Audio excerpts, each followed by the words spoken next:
Hey, Michael. Hey man, What's up? how's it going? Great. You make a full-time living making videos about cars.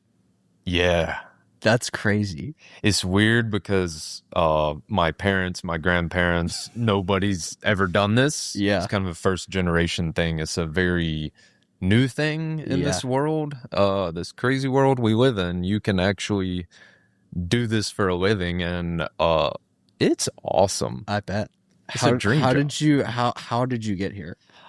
Uh, Very long story as you can imagine, but I started just with an obsession over cars, and through cars and going out and experiences and adventures and racing and drifting, whatever, met a lot of YouTubers who I eventually reached out to again, went outside my comfort zone Yeah. and said, I want to do what you do.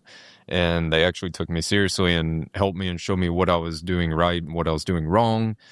And it just quickly escalated from there. That's crazy. Yeah. How did you get take me back to the beginning. Where did cars come into your life? Because this is something I have trouble articulating to people is like I think I was just born with it. Like there's not really an inception point for me necessarily. Is there like a moment in your childhood or something where like cars just like that world opened up to you? I feel like I guess I was just born with it, like you were saying. Of course, growing up, there was a lot of influences, like cultural, like, a lot of us car guys, especially in this area, kind of started the same way. We had the book fairs. If you don't know what that was at school, you would go to a little in the library or whatever, and there'd be books for sale and posters and magazines and sometimes like little toys, whatever. And there's always like Lamborghini Countach or like a Yeah. Porsche 911, like super cool posters.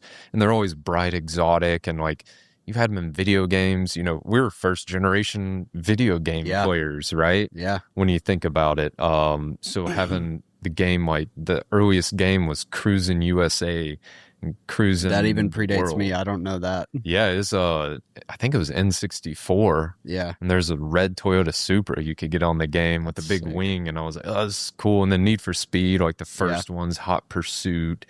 So there's a lot of cultural, I guess, and then all the car movies over the years, even going back to the early movies, and then Fast and Furious, of course, remakes like the Gone in 60 Seconds remakes, and then just being at the age I was at, and I guess in the time I grew up, we would play outside. We would also watch TV. It was a good, I mean, looking back, it was the perfect balance. Now that I have kids, it's like back then we could do video games and go outside and play and build a fort out. I grew up on an abandoned dairy farm was in my backyard. That's sick. So there's all these like 40s and 50s cars and motorcycles, Yeah. just weeds growing over them. Which now that I think- Was that Barber? no, Okay. no. This was the Heinz Dairy. Okay. I later found out they got into some legal trouble, and that's what happened to Yeah. the dairy farm, and they started building subdivisions on it, and that's where Yeah. the subdivision I grew up on was. Okay. So maybe that's it. And honestly, like motocross and dirt bikes and skateboarding and BMX were super huge when I Yeah. was growing up in the 90s.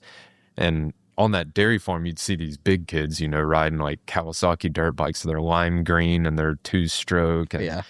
just so cool. Like, so I eventually got a go-kart because my parents thankfully didn't spoil me, but like, I don't think they could because I had two older sisters. Yeah. So I always just kind of had like hand me down whatever, like whatever it was, and I was the only boy. So Yeah. looking back, it was probably good because I really had to, grind and kind of scrape by and figure out how to do what I wanted to do. Yeah. And Get a little scrappy. yeah, a little scrappy, and it's like kind of. Now that I think about it, a big part of my channel, like it's just Yeah. a full circle back to my childhood of abandoned vehicles and overgrown forest and whatever, right? But Yeah, I don't know. My grandfather tinkered with stuff. My dad would change oil, and my grandpa would come over, and him and my dad would work in in the driveway on the lawnmower. And I was always just so interested in that. And my go-kart broke, and my Hmm. dad just wouldn't fix it, and it was Yeah. like months. And as a kid, months is years. Oh yeah. So I was like, I want the go-kart. So I finally just somehow fixed it myself. Huh. And I would take apart, like any boy curious, I'd take apart vacuum cleaners, all my toys I would take Yeah. apart, all that. But um, So it started pretty early. I think so. Yeah. I mean, I remember going to the BJCC here in Birmingham for like indoor, I guess it was Supercross at the time or Oh yeah. before Supercross. Yeah. And they'd have all different classes. You could smell the two-stroke oils, and it was just so cool. And I was just obsessed. And yeah, like we had Pelham Power Sports and Dirt Bike Supply. They'd always have like used bikes out there at Dirt Bike Supply, and I'd always like make my parents like force them, like I have to go look at them, Yeah. trying to see if there's one that was like $100, Right. $50, and there Yeah. never was, No. So yeah, man, it's just big cultural and movies and TV and magazines. Oh my gosh, magazines. Oh, yeah. They're great. The Corey days. That's Yeah. I feel like that's kind of what really just got me interested, and there was to this day there's just no end to it. Like Oh yeah. it doesn't matter what you think like you're gonna get humbled the next day messing with a car, trying to figure something out. And with all the new stuff coming out, all the engineering, the materials out there now are insane. Oh, yeah. What they can handle, what they can do. I mean, you have new Porsche 911 GT3s. It's a 6-cylinder engine making 500 horsepower. It's like, how much can we go any further than this? Yeah. Like, can a 6-cylinder make any more power? And then I keep wondering about that. Like, this is definitely a tangent, but I want to go down it. sure. Like, especially with EVs coming around and like horsepower basically just being free now because you can just throw a battery on and then have 500 horsepower. It makes me really wonder.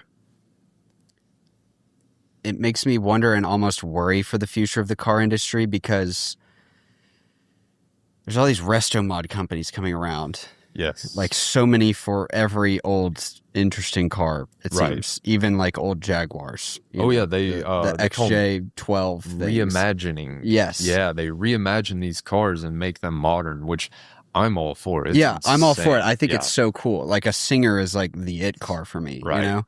But it makes me worry for the future of cars because it doesn't seem like manufacturers are picking up on that. I would say like here and there you have Porsche still making manual transmission GT3s and stuff like that, but I don't really see that from most of the auto companies trying to make these like kind of raw feeling, engaging, interesting cars. Everything's very electrified and screens. Right. So apparently, I feel like with the automakers, they do listen. They're just a big ship that they Yeah. have to steer because, around the mid 2000s, like around 04, 05, before, the recession, whatever, there's this huge influx into the retro mods for American muscle cars. Yeah, And that's you true. saw Ford come out, Dodge with the Challengers, and then Chevy with the Camaro. They started making them look like the old cars, Mm. which it took them a minute, but they did it. And like the Plymouth Prowler. Yeah, Oh man, those are sweet. So it took them a minute, but they did do it, and they're wildly successful. My only problem with that, which isn't really it's not a huge problem, but the Camaro has always been like, hey, let's make it like futuristic and stuff, and then they made it look like the old one. And I'm like, if I wanted a '69 Camaro, like they're available, and like you can build one from scratch. yeah, Literally, you can buy a new part made from all over the world. But the Corvette kind of took the reins of like, hey, we're going full blown to the future. to the future. And we're not trying to reimagine or make it look like anything old. But the manufacturers do seem to be listening, and they do seem to be going back to buttons and get rid of the screens. Yeah, It's a big concern. Even people who aren't super into cars, you go buy a vehicle and most people have owned an iPad or knew someone who did own an iPad, and it's like, oh yeah, it's 8 years old and it still works, but it's very clunky, it's old.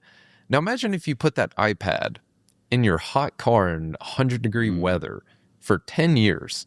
Like, that's what these screens and electronics are. They're going to fail. Yeah. Like, how long are those going to last? Yeah. And like, you see people like the Slate truck, and so if you don't know, that's Jeff Bezos apparently backed it, so it's catching controversy for that reason. But clearly, he's probably not sitting there designing a truck, and he just put some money in a place to hope for a good return on his investment or whatever. That's what I'm thinking. Yeah. But that's going back to like super cheap, super basic. I think they're like starting at $15,000. Yeah, that's brand crazy. new.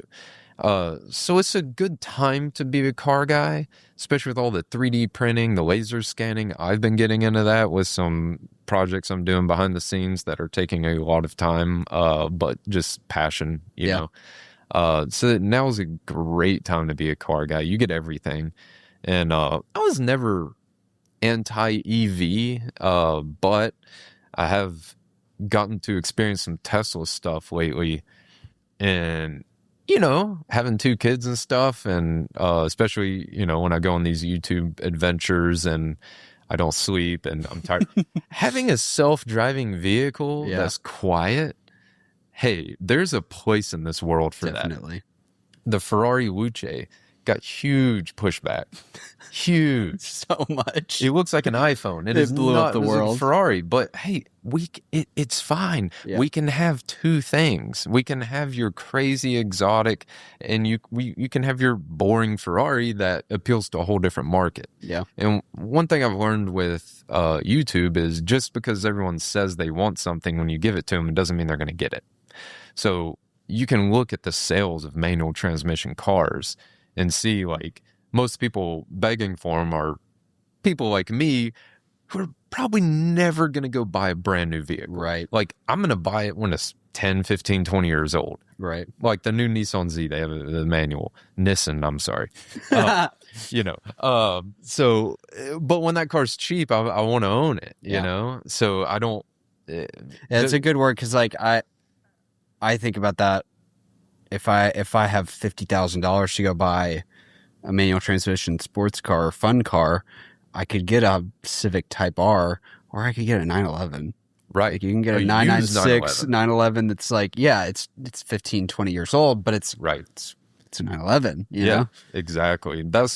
I guess we're similar in that aspect, and many car people around the world are as well. But yeah, I'd rather take the $50,000 and spend 30 on a 911 that needs some work, and spend the other 20 on maintenance on it, modifications, right? And have a good time, or buy a really nice example. But I guess if you may have noticed on my YouTube channel, if you've watched, I like to buy really bad examples of cars. And literally, it's so rewarding, because just washing the car makes you feel good, because you made the car better than it was. Yeah. When you drive something off the showroom floor, I've had so many friends do this. They buy a brand new car and they're beautiful. I'm like, that is an amazing vehicle. It's so clean. I like to clean cars inside and out. I'm very particular. Might not know it, but I try. Yep. But the second you get a rock chip or someone bumps into you, you're just stressed and you're not enjoying the car. Whereas if I take a complete basket case and make it a nice car, it got some rock chips, or, my wife ran into it in the driveway. I know how to fix it. Yep. My blood pressure doesn't go up. I'm like, you know what? This is why I don't buy brand new vehicles. Yep. But there's obviously a place for them. And hopefully one day I'm in a position where I can buy a brand new car for my wife, so we can have, a reliable road trip car to go, on vacations. Right. And I don't have to change brakes and wheel bearings before we go on a trip. Well, we can go to the beach tomorrow. Let me put a wheel bearing in your, Lexus RX that just hit 200,000 miles. Wow. Yeah. It's just getting broken in. It's a Lexus. It is. Yeah. So how did you learn how to work on cars? It was because you said, like, working on the golf or the go-kart in the driveway and things like that, but right, like, I know how to change the oil on a car. That doesn't mean I know how to change wheel bearings on a car. Right. Tons of trial and error. Like, I bought a the first basket case I bought a 78 Camaro, was my first car, and I drove it home from the Pigeon Forge rod run. Mhm. Full circle, like I buy cars really far away, and on like a 30-something-year-old car at the time, and I drove it home Yeah. hoping it would make it, and it did, thankfully. But like I bought a 240 SX from my friend for $200. Holy cow. The cylinder head was in the trunk. I was like, I'll figure this out. Put a head gasket on it and drove it to high school. And the head was warped, so the head gasket was still leaking after all that. And thankfully, I had an older friend than me that's better than I am, Boozer at Boozer Built, came over and showed me how to, put a straight edge on it. I would always get myself in situations, and I would have like my friends' dads or my friends or magazine articles. Google wasn't really that prevalent at the time, and YouTube was in its early phase. Like there was cat videos, there Right. wasn't how to. Yeah. But just trial and error. Later, worked at a car wash and I worked at a diesel repair shop in Alabaster. Okay. Yeah. And there were like That'll old teach you a school lot. dudes. Yeah. That's where I learned to solve problems. Hey, a bolt broke, and I'm like, well, I guess we're done here. And they're like, no, get it out. I'm like, you can't, there's no bolt head. And they're like, well, there's many ways you can do this. Let me show you. Thankfully, I was young, and when you're young, you can retain knowledge and absorb. And I'm telling you, there's something in the human brain and the wiring in it. I would pick up things so fast. Now it's harder that I'm in my 30s. But when that's what I tell all these young kids, I'm like, who I do drift instructing to, like, learn everything you can in life, before you're 22. Maybe alcohol has something to do with that, but the retention factor, maybe. The garage sodas, as they call them. Right. But I was just able to retain everything. They're like, hey, weld a nut on top of the broken bolt and see if it'll come out. Hey, get a flathead and a hammer and just tap it. And I'm like, what do you, it's not going to work. You know how much force I was putting on it? And they're like, yeah, there's no bolt head, so there's no torque on the threads anymore. Like, oh, okay. Yeah. So like just slowing down back then was easier than these days when there's distractions everywhere.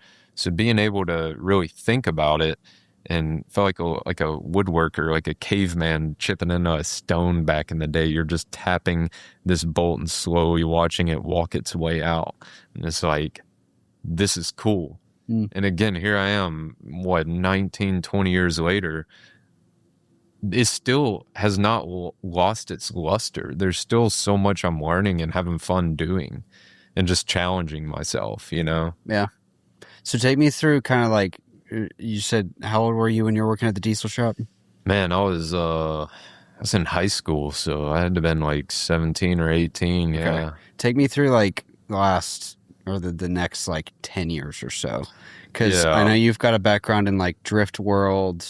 How did you get into some of that kind of stuff? Yeah, it all started. I would race remote control cars, became pretty big in the early 2000s, and I got to race with Charlie Bradbury, who raced like NASCAR trucks. Oh, wow. He was a super cool dude. He passed away, unfortunately, but just seeing, like, at a young age, meeting someone, I'm like, yo, like, have you been on TV, Like, oh my gosh, like, you're doing it, like, it's so cool. And, just doing the RC cars and just, you break them and replace everything, and you just learn so much from that alone. But just starting there and then working at the car wash where my neighbor hired me before I even was allowed to work and have a job, being exposed to car guys at the car wash, and then going to the diesel shop and learning all that heavy equipment, hard work, man. Those guys are beast. Yeah. Like I would not, like, if you get in a bar fight, I want one of those guys lifting Caterpillar cylinders. They're all just like real, like muscle, Yeah. But from there, I was kind of doing summers and kind of off and on there, and throughout school. And I would also work in and out of like hot rod shops and stuff, and going in for a summer and installing stuff. And it's funny because that's when social media started becoming a thing. They're like, hey, you're young. Can you manage this account, and post stuff on the internet to get business for the hot rod shop? Sure. So yeah, I went from the hot rod shop to, and I don't know, I've worked a lot of jobs, and like Ed Bullion said, like he never seemed to. I felt good about it because he would learn what he was going to learn, and when it got stale, he would kind of go to the next thing. Yeah. Because I used to feel bad about like switching jobs every 2-3 years. Right. I'm like, dude, like that's not good. And I had a neighbor who worked for U.S. Steel his whole life and said, hey, this is how you have to do it. So keep doing what you're doing. Right. And he was very in tune with the markets and stuff. And he's like, hey, keep learning all you're going to learn. I'm like, okay. So I'd hop around jobs. And just worked in a bunch of different places, but eventually went into banking and finance. Okay. Yeah. I didn't expect that. So I've always flown by the seat of my pants. Yeah. Like just going wherever life tended to nudge me. And went to school to learn how to run my own business because I'm like, I want my own shop one day. Right. So I'm going to go for business, but I don't want to my dad's an electrical engineer. I didn't want to let him down. He's super smart. And he had me. My sisters are smart, but I'm more I just like to tinker and work with my hands. And, all the older guys, some of them were, you're never going to make money working with your hands. Don't and they were giving me great advice at the time. It's just times changed real fast. I was going to say, it's kind of hilarious how much time has changed. Indeed. Nowadays, it's like, I mean, I'm also a business nerd, and paying attention to private equity and things going on there. Ooh. All the money is in plumbing and HVAC and all this manual labor type stuff. Yeah, like all the trades, dirty jobs. Yes. Boy, who saw that coming? No, not me. It's not that I could predict that, but no idea. I mean, these plumbers, I went to school for finance. At one point, I wanted to be a dentist because I found out they were off on Fridays. And I was like, cool, I'm going to buy a 69 Camaro because I'll have money. Yeah. And I can just go drive around on Fridays. Yep. And just enjoy the car. That's I was hilarious. That was in high school. So every now and then, some of my parents' friends are like, so you still want to be a dentist? You know? And I'm like, oh, well, that's hilarious. Yeah. So, I went to school for business and somehow got super interested in the stock market, always was interested in that, and finance, and graduated, worked for a bank and back office at Wells Fargo corporate, and then an investment firm working with the retirement accounts, basically just moving money around. I was an IRA analyst, like a financial analyst, basically just moving money around. It was cool. I enjoyed it. I learned a lot about how business and money works and how things move around. And I was just so full of energy. And I'm sitting at this desk under the sea of fluorescent lights. And it's like, I just want to get back into cars. So that's when I jumped ship, and my parents were just, what are you doing? I didn't have kids. I'm trying to think. I think this was 2015, 16. I lasted maybe 3 years, 3 years in banking and finance. Yeah. And again, I kind of felt like, I it's getting stale. Yeah. So I kind of want to go to the next thing. So that's, where I ended up, and back in cars, and at the time was Tom Williams Collision, which is the Porsche, Audi, Lexus, Land Rover. I mean, we're in Birmingham, Alabama. One shop's going to have all those specialty cars. It's the one right next to the dealerships. Yes. Yeah. Yes. So I was I was a collision advisor. I was an advisor a lot as a young man, Right. But, COVID hit and they needed tech. So I started doing body work and didn't do any training or mentoring. I just went straight in it. And that was hard, learning body work. So a lot of the guys would say, hey, we can do what the guys at the dealership do, replacing transmissions and suspension arms and all that, but we can also do body work, whereas those guys can't. And I was like, okay, well, I'm one of those guys. I feel pretty comfortable with mechanical. I don't know the body work side. And oh my gosh, that's hard. Yeah, that's a whole other world. I'm still learning, to straighten metal, body filler, properly using body filler, like the properly, coating things to make sure stuff doesn't rust. It's using liquids and materials and paint and prepping for paint. It was really cool. So I did that for a few years. And what's crazy is, again, like the plumbers and doing that, making way more than I was as a financial analyst wearing a tie every day. Who would have thought? Yeah. It's like someone's going to do a book on this one day, how like a perception, right? It's like, had like a 95 BMW M3 and it was in pretty good shape, but it was like at the time, like, oh, it's a nice BMW. I was wearing a tie, making no money, dude. Mm-hmm. And I was like, this is cool though. I get to commute in a BMW M3 and like, you're in the air conditioning after working at the diesel place. We were at lime plants and mines, and it was hard work. You're in the heat, you're in the cold. So I really appreciate that brief moment of air conditioning. Right.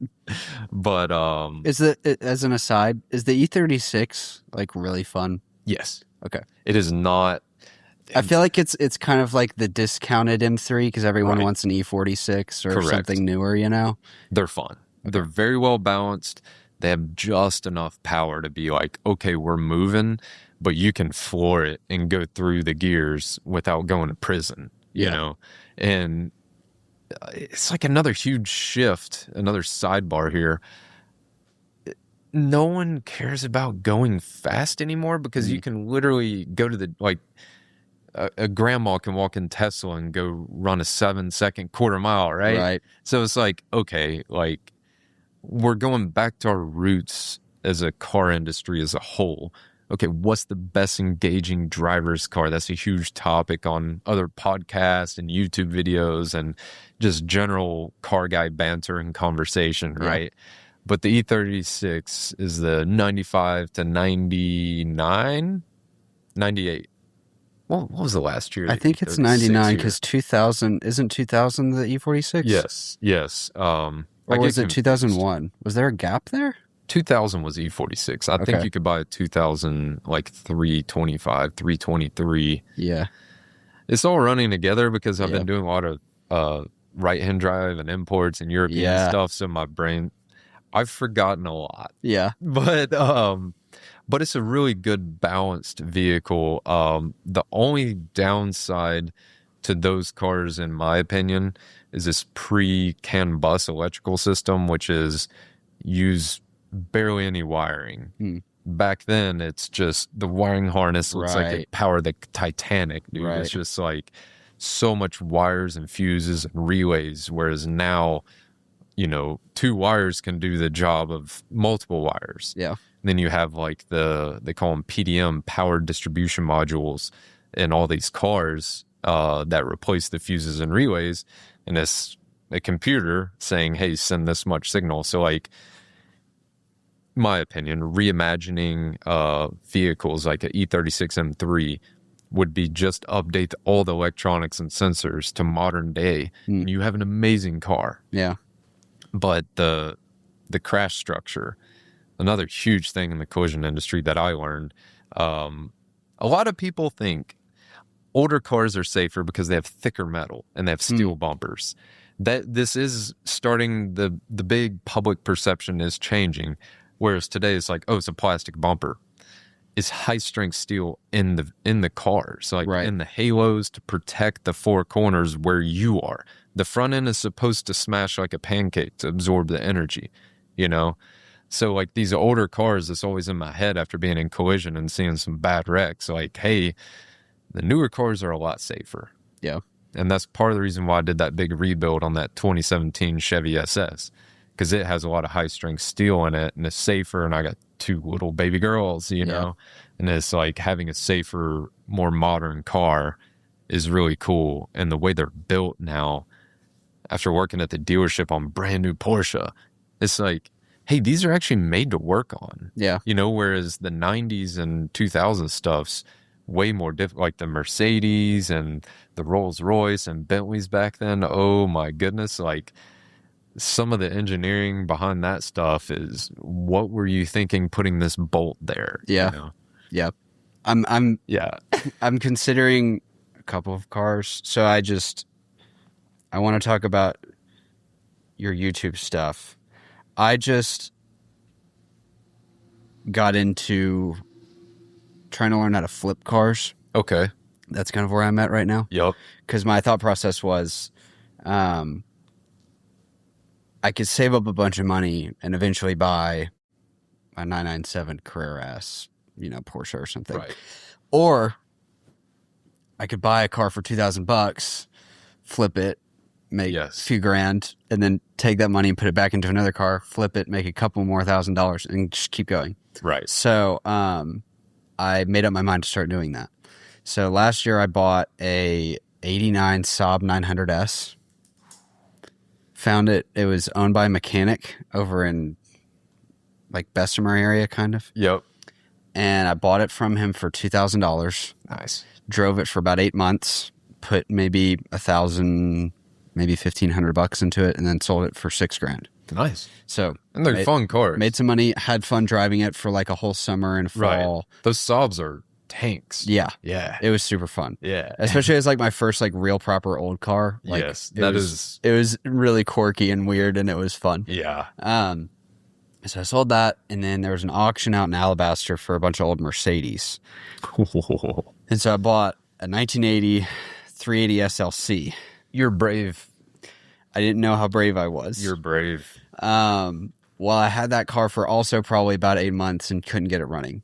So, yeah. Because like I don't really know how to work on cars. I'm like beyond an average person. I can do my oil and change some minor things and stuff, but I don't know how to like get a non-running car to run.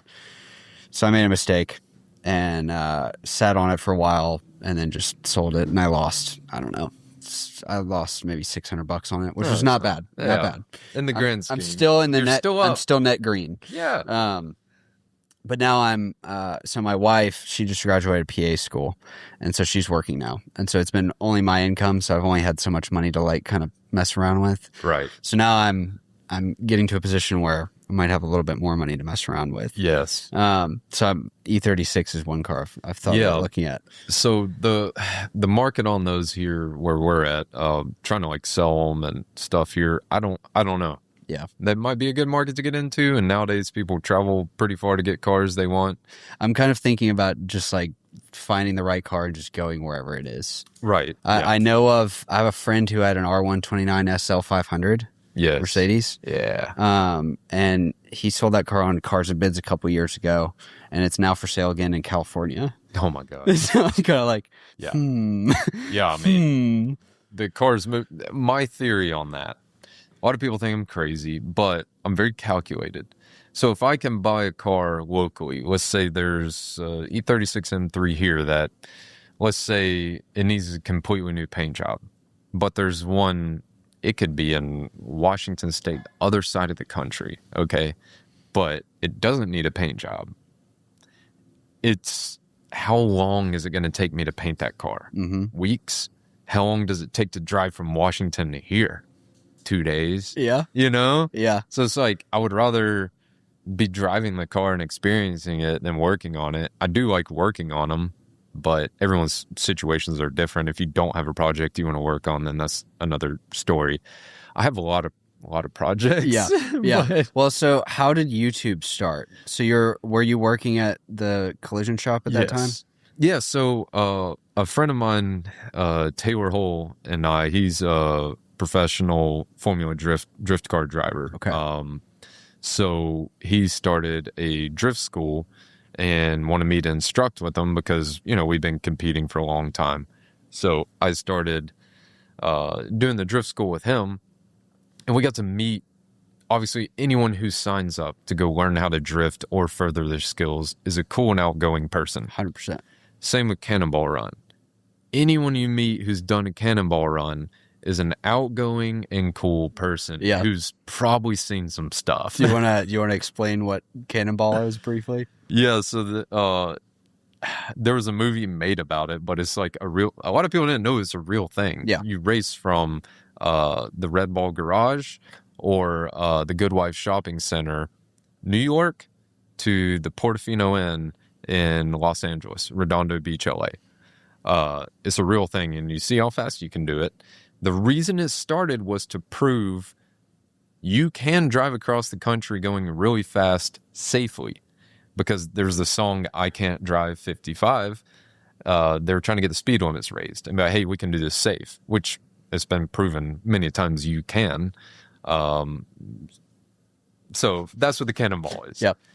You got to be very interesting. So the first time I did that, it was just people from all over the world. You did that. Oh yeah, yeah. Okay, I didn't know that. Yeah, Taylor Hull and I did that. What? Briefly, what car did you use? A 1974 Plymouth Duster with 1993 Nissan 240SX front subframe, rear subframe, and suspension that Taylor did in his shop.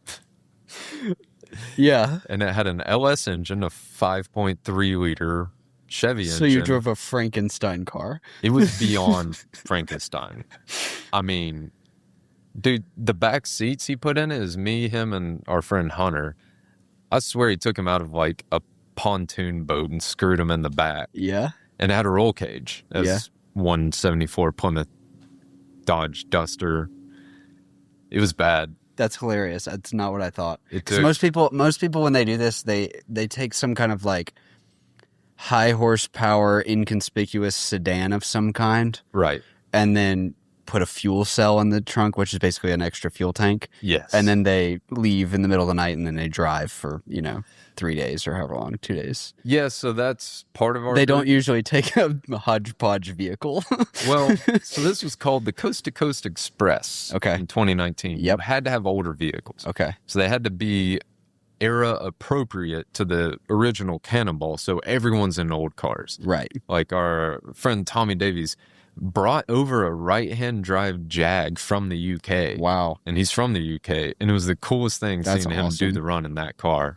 And then one of the guys, Arnie, went on in the Fraud Taurus, him and Doug, and they like set a record in a newer, inconspicuous vehicle, Yeah. So super cool, but very cool community. So That's actually crazy that you did that with all those people. yeah, Because I've watched all the YouTube videos about that. didn't know any of them. Yeah. I just knew Taylor from drifting. That's hilarious. So we started What year was that? 2019. Okay. Before Yeah. COVID. Okay, I was So- wondering if it was during COVID. Because Right what before. happened, for anyone who's still listening, is during COVID, everything was shut down. Yep. And so many people tried to set these cannonball records because there was no one on the roads. Right. And so it was this like once in a lifetime thing where it was like, okay, for however long that everything is going to be shut down, there are going to be no cars on the roads. So like if you were ever going to do this and set some crazy time, now is the time. Because like you're driving across the whole country. Yeah. So you're having a time like, when are you going to hit 5 o'clock traffic in which city? Because you're going to go through so many cities across the whole country. And like, if you're trying to be fast, you need to figure out how to get around traffic, It's tons of logistics. Like it's military level. We're invading tomorrow. We need to have the temperature, the wind speed, like all that. Yeah. It's crazy. But through that, Ed Bowling was the record holder at the time. That's when I met Ed after, not sleeping for 4 days straight. Right. Going across the finish line, and one of the New Zealand guys handed me half a case of really hot Coors beer. And at that point, I was like, I'll drink anything right now. I'm dying. Yeah. After being in this car for like 4 days, because I had to drive it to New York and then do the run. Yep. So it was rough. And Ed was so cool. Like, I mean, I'm an idiot, like, especially on 4 days of no sleep. Like, Oh, yeah. That community, after they saw us roll up in that car, literally duct taped together, like holding the hood down. We had so many breakdowns, but they took us in, and it was so cool. And yeah, man, through that, some of the YouTubers from that would come over and do the drifting, and just met all these YouTubers through the drift school, and just all got along, kind of loosely kept up, like friends on social media stuff, and being able to keep up with each other. And one day I was like, man, I've been competing and drifting, and it's a ton of money and energy to try to get somewhere and like very few people are able to make that your job. Right. And I was happy every weekend I was able to go to the racetrack.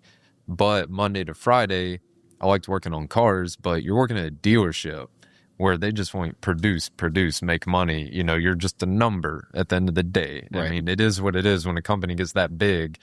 I mean, you got thousands of employees. Everyone kind of has their job and stays in their lane. Met some really awesome people there who helped me out tremendously. Dude, I had so much help. Like, I had help from anyone I had contact with was like helping me, and I was trying to reciprocate and help everyone else as well, you know? Yeah. Especially with flipping cars, you know, like if I can hook up someone who's helping me, you know, I'd hook them up. Yeah. If their son needed a car, I'm like, oh, here, I don't have much money in this. Here, just whatever, come help me with this car. Especially here in Birmingham, there's not a huge presence of, you know, the advantages of being in a really big city like Atlanta or Florida or LA, New York. There's a lot of other people you can lean on. Yeah. Whereas we didn't have a lot of that here. But yeah, I just one day was like, hey, I want to do YouTube full time, and reached out to a few friends of mine who were doing it, and they took me seriously and knew I wanted to actually do this thing. And I quit my job like 3 weeks after that. Wow. Okay. And I had you just jumped straight in. Yeah, my wife was pregnant, so we were having our second daughter in like 7 months. You know? Holy cow. And I was like, 7 months, I'll be able to get this up and running. Yeah. So I jumped ship and went straight into it. Was your wife working? Yes, she works for Okay. Habitat for Humanity. Okay. So a really cool job there. But yeah, so we had to move things around behind the scenes as far as, you know, health insurance. Yeah. The really sexy stuff when you work for yourself. Yeah, the fun stuff that you've probably never heard an entrepreneur complain about, right? Yeah, right. Health insurance. Take me to, where does your wife come into the picture? Man, we met when I was on my victory lap in college. It took me 5 years to get a 4-year degree, you know? Nice. Van Wilder's style. I'm still an idiot. You know. But yeah, we met. She went to Montevallo. Okay. So that's a different college, like liberal arts college here. You're from out of town, but so I basically went to that college as well. So I went to 2 different schools and got to meet all kinds of people from all over the world. And yeah, it was really cool. So she's not into cars at all. One day I traded my 86 Corolla GTS hatchback for a 97 Toyota Land Cruiser. Only car I ever drug home that she said, I want that car. And I said, I really want to sell this car because we need the money, but if you love it, we'll find a way, because honestly, I love it too. Yeah. Because we had a 4Runner growing up, and that Land Cruiser like was everything a 4Runner was plus some. I was like, just the materials they use. Or what year was it? 97. Okay. Still have it. Fantastic. 352,000 miles. Just getting broken in. Would have drove it here today, but we're having some issues. Yeah, but okay. You know. So yeah, I kept that car, but she's awesome. She's super supportive and, you know, just always down for whatever. Now that we have kids, used to it's like, hey, I've found a cruise boat leaving tomorrow for $200. She's like, awesome, let's go. Yeah. Now it's harder with the kids, so I still am spontaneous, but things have to be more worked through to leave town like that. But yeah, she's great. And yeah, so we both worked really hard. Yeah.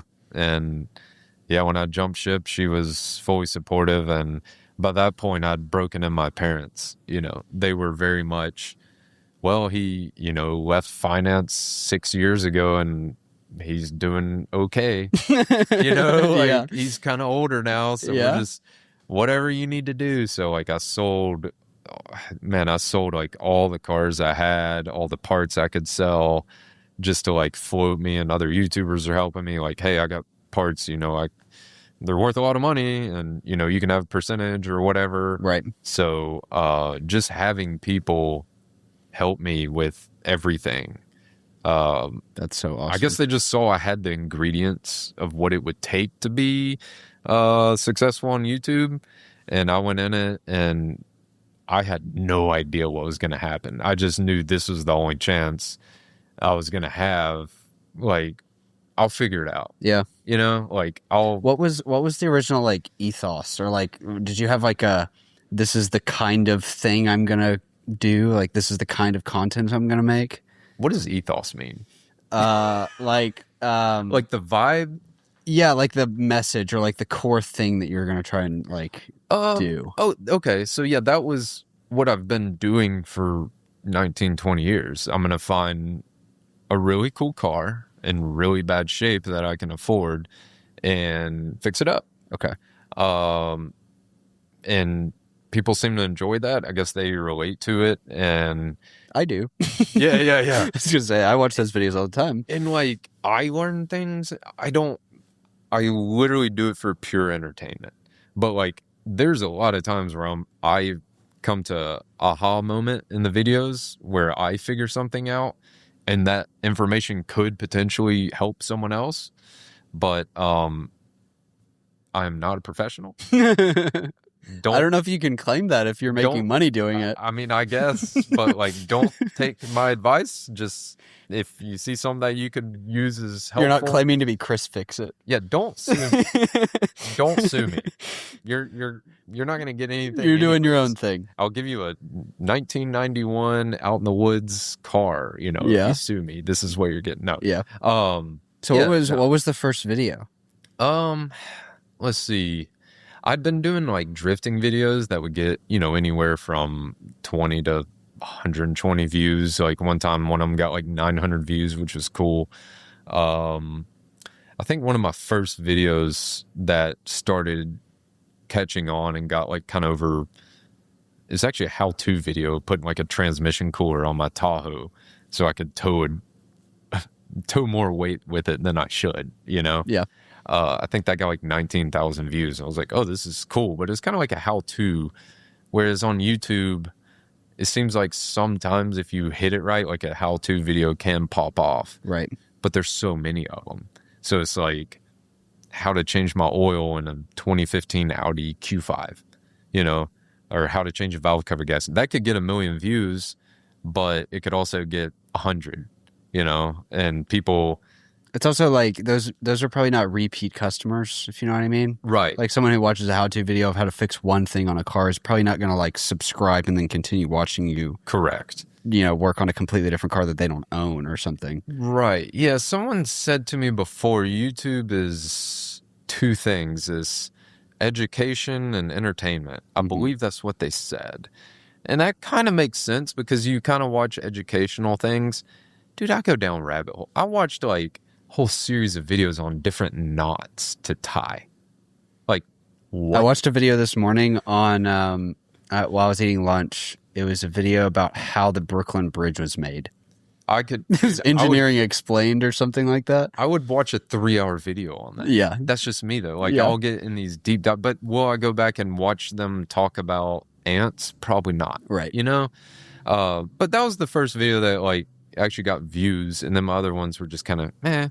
And yeah, what really popped it off was when I quit, my very concerned friends concerned for my well-being were like, hey, come film with us, we'll do video together. So I went down to Orlando, Florida. My friend Freddie and Jack, so Tavares is, a lot of people know him, went to his shop, and he had the million mile Lexus that he bought from Matt Farah for $1. He paid way too much for that car. But yeah, this car had 1 million miles put on it by a bunch of automotive journalists. I believe Matt Farah bought it with like 750,000 or 850,000 miles, and they took it all the way to 1 million. Yeah. And it's beat. I mean, dude, this thing looks like it'd been at every Dollar General, Walmart parking lot. It was beat, dude. This is crazy just because if you're in the car world at all, this is like an iconic car from all of car YouTube and car world, because so many people have touched it and owned it and done things with it. And so Freddie was like, hey man, like, do you want to restore this car? I was like, yeah, like that'd be so cool. Like I just left the Lexus dealership. I like these cars. They're super cool. They're I favor Japanese cars, but I like everything. But yeah, I wanted to do that car justice and not make anyone hate me. So I was like, we have to keep this car original. Like I literally cleaned the weather stripping and like replaced as few parts and used all the original parts I could that still had the VIN tags on them. Yeah. The original like fender was on it and it was so bad. I got as straight as I could. My buddy Jay came over and helped me like metal work it even further to where we're not just filling it up with Bondo like the last guy did. Yeah. Which, hey, if that's what you want to do, that's fine. Whatever. Not judging. Right. It's But just what you wanted to do. yeah, so You wanted to do it proper as much as you could. So yeah, man, that was like my initiation into YouTube. Yeah. Because that was a hard car to restore with how bad it was. And basically repainted it and pulled the carpet out and deep cleaned it. And so we'll probably still do more with that car eventually. We want to do like a cross country trip on that car as well. Obviously, why would you not? Right. That car's literally, I think it's been to the moon and back 4 times. Yeah, does the odometer even go up to like 7 digits? It stopped at 99999. Okay. Took it to the Lexus dealership and they were like, we can't do anything with this. Like they're like, I'm pretty sure they're just supposed to be dead at this point. Like, yeah, people don't drive they weren't them surprised. this far. Yeah, they were all about it. It was so cool. But yeah, that was the first like video series I did. And the views were, kind of all over. It was a newer channel. My audio was horrible. I was just learning a lot. But I think people realized I was like truly passionate about it and loved doing it. Because again, like my YouTube channel is what I've been doing for fun on the weekends with my friends for the past 19 years. So it's like, it was easy to just fall into it. But then having to learn all the behind the scene things like the audio, the video, the editing, which I'd dabbled in it. So it wasn't completely foreign. But just trying to learn all that stuff and constantly being open to advice from other YouTubers who were willing to give advice, was great. And just having people from all different backgrounds just helping to grow this thing. And I'm here on my own little island in Birmingham where the closest other YouTubers in Atlanta, Right. that I know of, that I'm friends with. So just having like the Atlanta guys nearby and just a lot of traveling and just, man, like all this happened from just getting out and doing things. Like I've spent, how many days on the computer trying to figure out what I want to do in life, researching good jobs. Like, there'd be people make posts on Facebook or Reddit like, hey, where do you work and do you like it? And I would just read through professions. And little did I know, I'm doing what I wanted to do the whole time. And I came to that realization and, doing the YouTube stuff, I'm like, this is what I want to do. This is what I love doing. If I wasn't doing this, I would be doing this. Yeah. Just without a camera. Right. Because that's what I was already doing. Right. That's what I say about the podcast. It's like, right. I'm getting lunch with people every week, trying to meet new people just because I'm curious, because I want to understand what other people do, how they work, and what they enjoy. I don't know. Yeah, you get to commingle 2 things you enjoy, and it's like, this is fun, this is enjoyable. Yeah. And it's cool having another Birmingham creator here, or whatever you want to call us, content creators, crazy people, whatever, we just enjoy crazy people who like staring at computers and moving clips around and listening to themselves over and over again. Obsessing over, just making the car perfect, making the video the best possible video I can make it. Every second gets reviewed to try to not make someone's experience bad. They're trusting me with their time. Right. Dude, some of my videos are 4 hours long. Okay. I don't want there to be bad audio or they don't understand what's going on, or I left out oh, the exhaust is on the car. What happened? I'm like, hey, off camera, I put the exhaust on and I had to like bench press this with my huge, strong arms, and I forgot to turn the camera on or something, whatever it was, or I got hit in the face with the exhaust and I'm bleeding everywhere and had to go home, like whatever it is. Just trying to properly tell the story and show what I went through to get to where we're going. Yeah. And taking everyone along with me, like, my mom watches it. It's how my mom keeps up with what I'm doing, because there's all these cars and like what cars work right now, what don't, I'm going out of town. I need to borrow my mom's car at 36 years old because everything's either broken or I'm in the middle of fixing something. Yeah, 100%. So, it's crazy, man. It's a crazy way to live life. Yeah. But I love every second of it.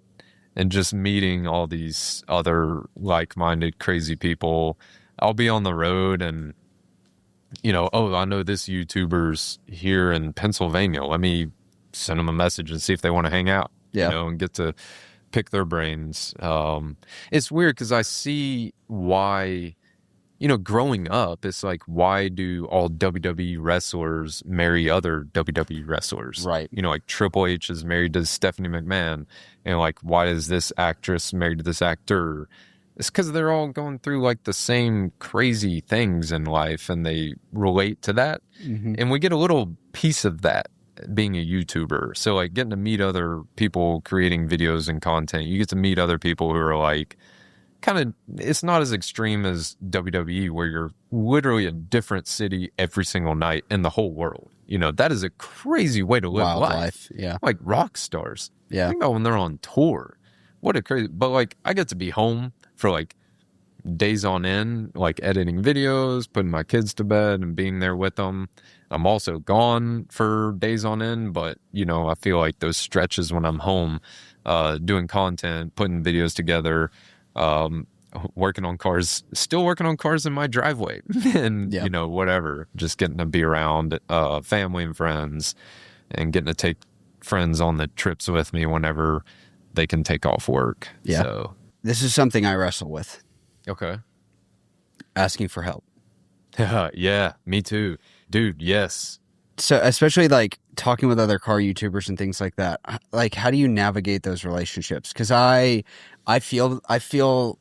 relate to wanting to interact with other content people, Right. because it is like a weird thing what I'm doing where I go and sit at my computer and listen to myself talk to other people for hours and like try and find parts that are like interesting and then cut that up and put it on social media. Like it's a weird thing and and it can be pretty lonely. How have you navigated that? Because you've said a lot that like several YouTube friends have been really invested in you and helped you and offered their time and advice and things. Absolutely. So I was the worst. I would never ask anyone for anything. I didn't want to bother people. I didn't even want to call anyone. Like, I don't want to waste your time, But one thing I found out in the past couple years doing this, like I've gotten to meet and hang out with billionaires. Those people actually do have time. And, I've met some really cool people and some people who are too busy. And I respect that. And who knows what they're going through. Right. But what I've realized is a lot of these successful people, they value a conversation more than anything because they've already bought everything they want. They have all their dream cars, their dream house, their kids are in good schools, and they're like willing to sit down and listen and actually help. So that's what's really cool. I know a lot of rich people get bad stigmas these days, which, dude, everybody's different. Yeah. Okay, you can have take any group of 100 people. How many of them are good people? Yeah. So ironically, and this is a tangent a little bit, but some of the best people I've ever met who are most generous with their time and their resources are some of the richest people I know. Right. And I've had both. I've had people who literally don't have a pot to pee in will be like, spend a whole day with me. And I'm like, dude, what can I do to repay you? Right. Like, let's work on your car, whatever it is. So I struggled heavily with that. And I was just not happy with where I was at my age and my whole life. Even when I was young, I just never wanted a traditional life. I understand why people do. And I didn't, again, I enjoyed the same routine every day, and getting to sit in the air conditioning was great. Getting to eat nice food every day on lunch, like going to sit down and eat and quiet and pee, it was cool, and getting to meet people, whatever. Like, maybe I go back to that one day. I don't know. Who knows? but like I enjoyed it. But I always just wanted to. I grew up watching baseball, you know, like Major League Baseball. I'm like, that's a cool life to live. Yeah. You get to play baseball and travel and meet people, and so I just really stepped out of my comfort zone and asked people for help. Again, some people, looking back, some people would give me advice, and pretty much everyone that gave me advice, it was good. And you kind of take it for what it is and try to apply it to your own life. Because again, no one's done this before. Yeah. But I was surprised how many people were receptive, especially when I'm like no views, like I'm literally no one to them. And a lot of people went out of their way to help me. And I try my best to try to like reciprocate. Like with the guys down in Florida, I'm constantly like, let me help you with, is there anything I can do? Like, is Yep. there a part you need? Like, you need me to help with a car? Like, you don't want to fix? Like, anything. If you need something picked up, like, I was constantly just trying to reciprocate and just help other people in whatever ways. And thankfully, you know, like, it's worked out. And thankfully, we've gotten good views, and hopefully that has helped them as well. Yeah. So I think it has.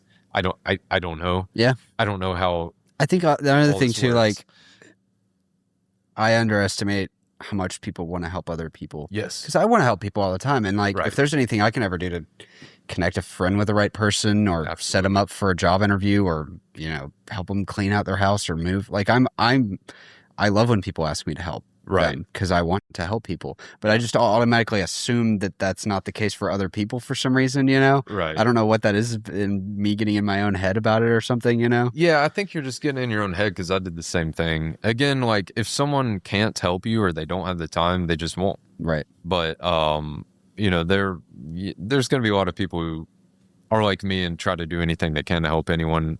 Like, you know, on the airplane, put your oxygen on first, then help someone else. Like, I'm trying to, you know, do that with myself first and trying to help people when I can as well. But right now, it's just me.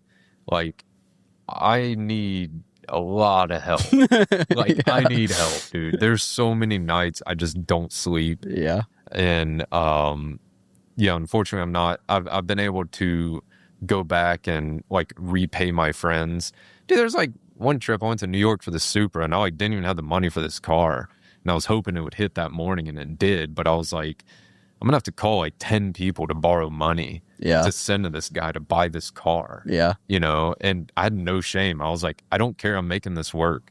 Like, whatever I have to do, and if I fail, I'll make it up to him. You know, I'll pay him back. Whatever I have to do, I'll sell whatever cars I have left. But I just went for broke with it, man. Yeah. I just went all in for it, and it was calculated though. Like, I had people. I was like, hey, I want to do this, and they said, okay, I'll help you, and thankfully they did. You know. Yeah. But yeah, people want to help others, and successful people in good places are willing to lend their time. And whenever I have people, I'm still figuring it out, but I've had people reach out to me, and I give my advice on YouTube and how to make a good video and all that stuff, because I don't have any secrets. Like, that's kind of what the few people ask. They're like, I don't have any secrets. Like, there's no get rich quick scheme to YouTube, or Right. you know, like you see people buy bots and views, and that doesn't work. You Right. know, like it just, I think you can like pay YouTube to get views, but it just doesn't. Like, the algorithm, they've somehow figured it out so fast. It does its thing. Yeah. Like, if I have a video that isn't good, like, it doesn't get views. And if I have a video that is some insane video where we rebuilt a car in one video in a week and took it across the country, like, okay, that one did well over 1 million views because it turned out as a good video. Yeah. You know? How do you know what's a good video? I feel like in my head, I might be wrong. It's a beginning, middle, end. Mm-hmm. I grew up watching The Simpsons, Family Guy, you know, good movies. There's a beginning, middle, end. So I used to make videos where I would, hey guys, I bought this, you know, this Toyota that doesn't run. And then at the end of the video, the car still didn't run, spend all my money, and then I'd like have to park the car out because I'm like, oh, cool, the frame's bent. Like, there's no fixing this. You can't find a frame rail for this car. I'm gonna have to part it out. My videos were just so bad. They were so bad. Like, Was that the Forerunner? No. Thankfully, we fixed that one. Okay. This was like a Supra I had bought, and the frame, it was a train wreck. Yeah. Like, it was bad. But I ended up, B is for Build, Chris Steinbacher, I sold him parts off that car to fix his Supra because he couldn't find parts for his Supra. So another YouTuber who gave me a shout out for no reason in Washington, on the other side of the world, you know, just gave me a huge shout out, which is great, you know. So just, I think being in the game, right? Just being in the game, whatever genre it is you want to be into, if you're into music, just if you fix up guitars and like classic guitars and dealing with guitars, I've noticed any high level musical YouTuber or even musicians, you might have a piece they're obsessed with. You know, I have to have that guitar. Like Van Halen, they just messaged me. They want to buy this guitar. So like for me, having these quirky different cars, getting to meet all these crazy people was super cool. Yeah. There's a podcaster I love and reference a lot. His name is David Sinra. Okay. He has a podcast called the Founders Podcast, and he basically has spent the last 10 years just reading biographies of the world's greatest entrepreneurs and then making podcasts about them. And it's crazy because he did that for years and years with like basically no recognition. And then Patrick O'Shaughnessy, who's a really big investor up in New York area, found him and then basically like exposed him to all these very high level, billionaire level entrepreneurs. And it kind of like, that was kind of like the apex moment that kind of shot him up. Right. And now he has another podcast that's self-titled David Sinra, and he interviews all of these people. So he's interviewed Rick Rubin and Rick Rubin. James Dyson, like the guy who invented Dyson vacuums. He's interviewed Michael Dell, who invented Dell computers, like top level, like guys who've, you know, created the world that we see before us, basically. And oftentimes he a quote that I kind of hold on to that he says all the time is you kind of just have to stay in the game long enough to get lucky. Like you just need to be in the sphere, you need to be in the world, you need to like do the stuff. And even if it feels like nothing's happening, like you never know when that break is going to come. For some people it comes like year 1, and for some people it comes in year 7 or like year 15. Like James Dyson, I think he spent, I don't remember how many years he spent in trying to invent the vacuum, but I know he created 5,127 prototypes before he created like the one that hit. And it took him years and years to do that. It's like, you just have to have this like doggedness to just keep going. Absolutely. You know? And that's a good concept too. Like just, it's almost like a book on tape, right? Listening to that.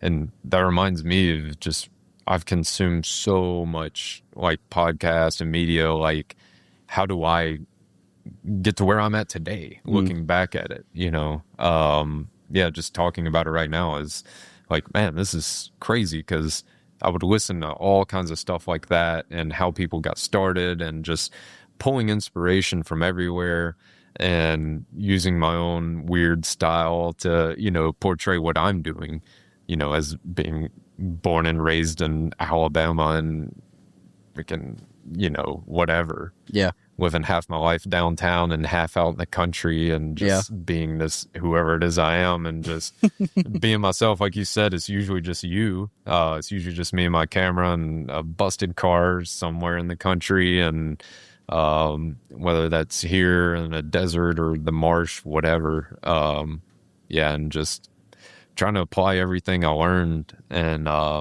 it's crazy because back in the day, you know, a lot of my older mentors were like, you know, hey, you're going to make all your money in the last 10 years of your career because that's when you've learned everything. It all manifests and all comes together, and you're actually worth something to society and your business, and you'll make all your money then, you know. And that's kind of how it always was. You know, in the 90s, there wasn't Dude, there's supercars and hypercars driving around everywhere. There's a Yeah. Koenigsegg driving around. There is a Birmingham. Koenigsegg and a Pagani in Birmingham. What the heck?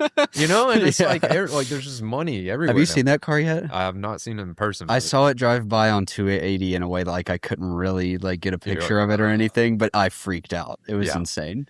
Yeah, it's nuts. But back in the day, like if you saw Lamborghini on the Yeah. street, like the whole world everyone would pull over and just be like, "Wow." Yeah. But now it's more common, and you know that might be another reason why my content's working. I was talking to someone the other day, and they were talking about how it's so cool to see a restored car driving down the road. Because think about it, like any shop in Birmingham, these high level restoration shops, dude, there's no way you bring a car. I don't think it's getting repainted under $40,000. Yeah. And how long? Like Yeah. a year, 2, 3 years to have like a really nice car when you're done. So it's like it's crazy driving a lot of these junk cars across the country. How many thumbs up and waves you Yeah. get? Like I think it's more of a flex these days to maintain something really old that you don't see anymore Yeah. versus having like a new GT3. Yeah. Like, dude, the GT3s is the craziest driving experience I've ever had in my life. They drive so good. I want one so bad. Yeah, that's the Ed car for me. A 991.2 GT3 Touring. Yes. That's like, yeah, those if I could have one car, that's the car I want. If you ever get a chance, anyone watching, to ever drive a newer Porsche GT3, it is, I don't know how to explain it. It feels like a video game. Like it feels like a simulation. Yeah. I'm like, there's no way this car feels, it's what you envisioned as a child a supercar would drive like. Yeah. And dude, like Ferraris don't even drive that good. Yeah. Sorry, Ferrari.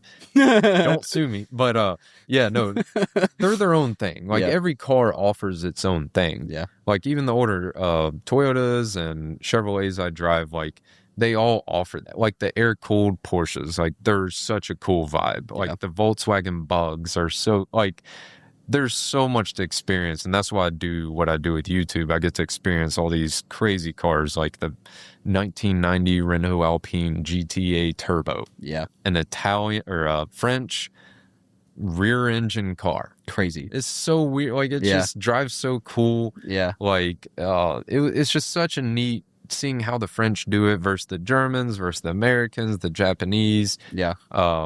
Yeah, just getting to experience all those. And I really want to do some like UK cars, but those are, you know, expensive, right? McLarens, Land Rovers. But yeah, so weird. It's again a good time to be a car guy because you can pull up to Cars and Coffee and a 86 Toyota Corolla, and just as many people are hyped up to see that car as they are a Lamborghini Revuelto, Yeah. right?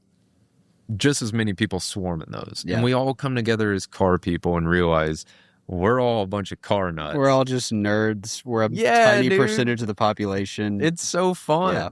And like it's such a cool way to meet people from all over the world, different backgrounds, see how people live. It always dives deeper. And like the car is the biggest icebreaker in the world.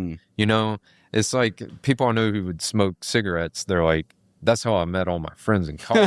You know, like we go out and smoke, and that's how you met people. You just start talking like, hey man, you got a lighter, you know, whatever.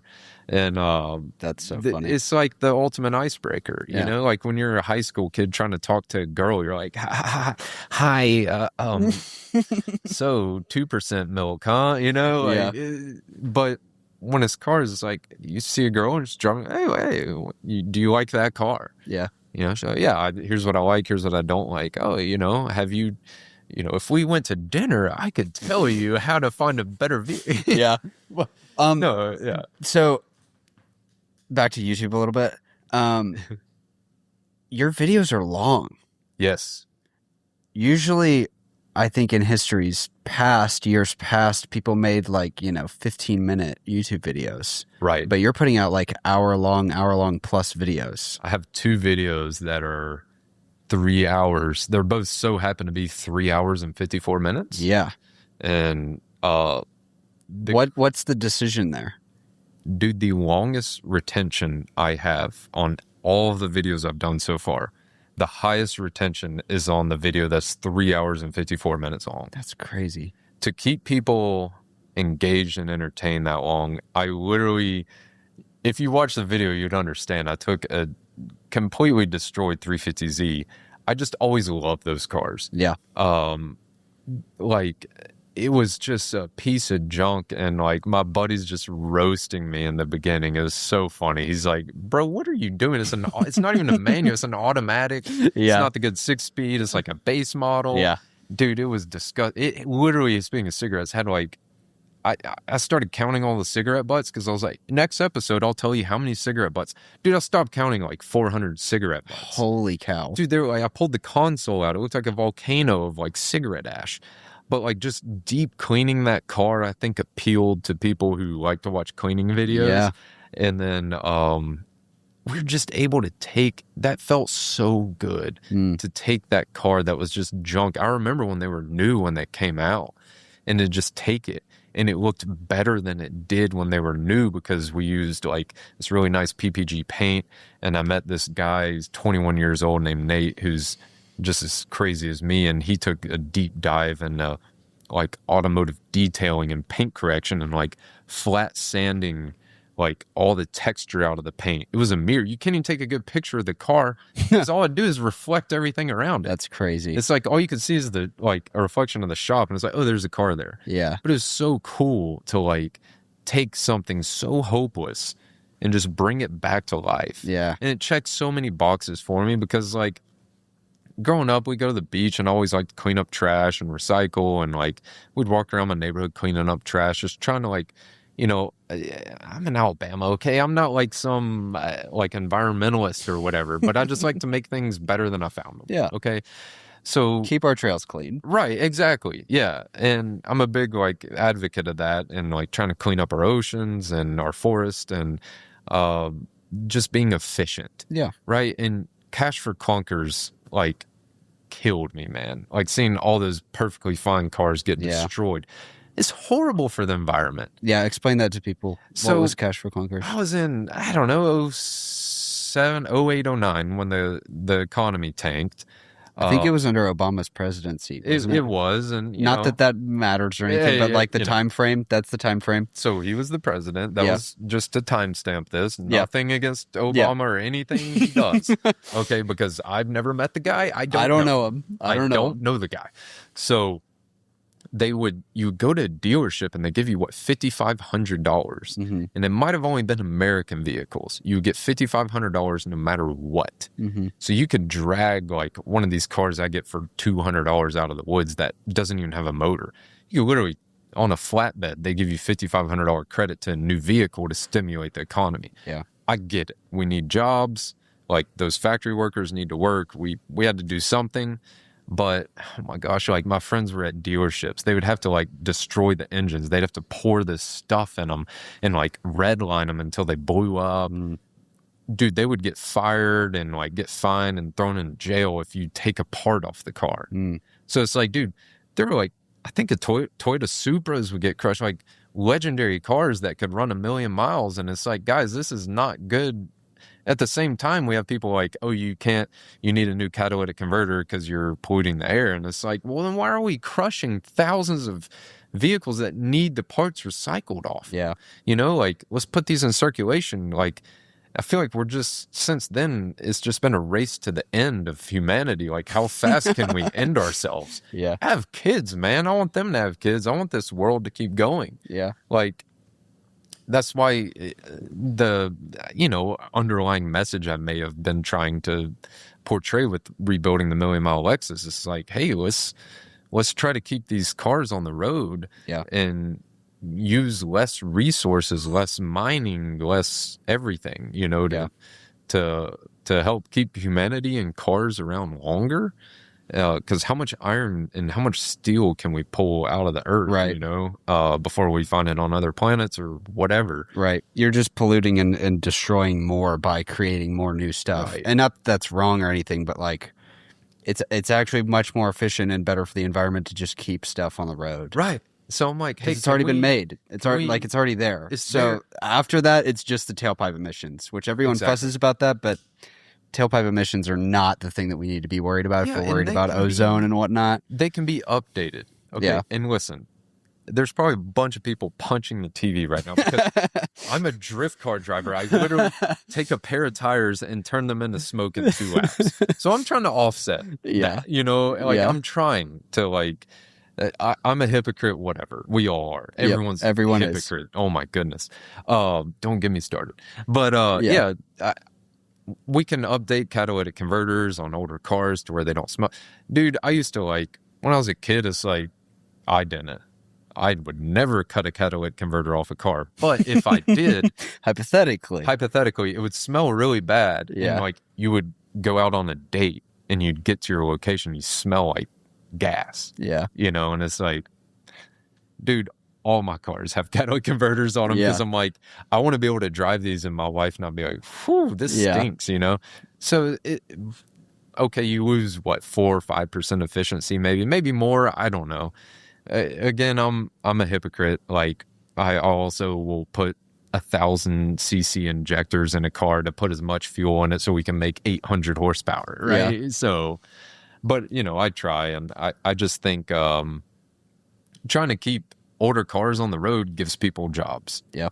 Very skilled people who can repaint a car, reupholster the interior, make it look better than it was new, and reimagine in these cars. It's just the problem is, you know, some of these companies will take an old Porsche 911, make it way better than it was new, but it costs $2-3 million and it takes 2 or 3 years to get it. Yeah. So, yeah. Yeah. There's a middle ground. There is definitely a middle ground. What cars do you have? Because I know you have a bunch. There's a bunch. So, I mean, yeah, I mainly daily drive like a 2008 Dodge Ram 2500 diesel. Okay. I'm always having to move, you know, non-working cars and parts and stuff around. Our 97 Land Cruisers, like, our backup daily. And my wife's Lexus RX. And then my Porsche 911 Turbo is 2001. Love it. That's like my road trip car. Okay. When I don't have the kids. Yeah. And like going somewhere. Yeah. And don't have a lot of luggage or car parts. I don't get to drive it as much as I want, but it's awesome. Is there anyone else in town with a 996 Turbo? I don't know if there is. I haven't. Okay, because I think I've seen your car around before. Probably the one with the 19-inch wheels. Yes. Yeah. I think I have a picture of it out at I'll have to find it. It's out at Moss Rock. There's a pizza place out there. That's me. Yep. Yeah. Yep. I was like, I saw you drive up and then walk out and go get pizza, and I went and took pictures of your car and then walked back. Small world. Yeah. That was 100% me. That's hilarious. Yeah. Do you? This is another tangent. Do you have like an encyclopedic memory of like every car that you've ever seen? I used to. In high school, I'd be able to tell you who. You point at a car, I could tell you who drove it. Yeah. And now I remember the cars and not the names. Yeah. Of the people. I saw a reel on Instagram yesterday that I showed my wife Claire, and it was this guy, and he was like, "Oh yeah, that's like, you know, C6Z06 guy. Yeah, he's like, he had a 911, but after the divorce, he like had to get rid of it and got the Corvette." And the guy in the passenger seat's like, "Do you know that guy?" He's like, "Oh no, it's just like, it's a classic move that, like, you know, the 911 goes away and the Corvette comes in. Like, I just know that's a divorce move, you know, like he just like knows cars and about them without actually knowing the people." Right. Anyway, Claire thought it was funny. She was like, "There are other people like that. It's not just you." I was like, I know it's crazy, yeah, but like. Anyway, okay. And so truck, Land Cruiser, 996 Turbo. Yep.